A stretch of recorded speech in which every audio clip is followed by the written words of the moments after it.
you've written one of the best-selling books in history about habits. Because people always need more practical help with implementing their habits. And I have different strategies and different tools to get habits to stick, including one principle that is probably the single most important for building habits. But so much of it is about mastering the art of getting started.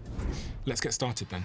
James Clear is one of the world's leading habit experts. Is educating millions to build lasting habits, master goal setting, and ultimately redesign their lives.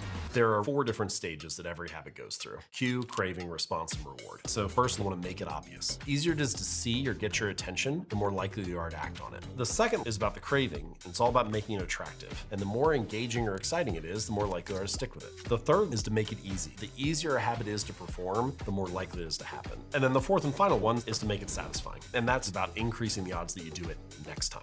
And there's some tools that we can go through. But one of the big takeaways from Atomic Habits is it's easier to build a new habit if you stack it on top of the habit you're already doing. So let's say that your current habit is you make a cup of coffee, and the new habit that you want to build is you want to start meditating. So then you could say, all right, after I make my morning cup of coffee, I will meditate for 60 seconds. And you can do it for anything. There's also a framework that I call hats, haircuts, and tattoos: the secret to winning, habit shaping, and the real lesson of getting 1% better every day. And we can talk about all of them. But is there any frameworks, any tactics if you're trying to break a habit? If you want to break a bad habit, there's some things that you can do.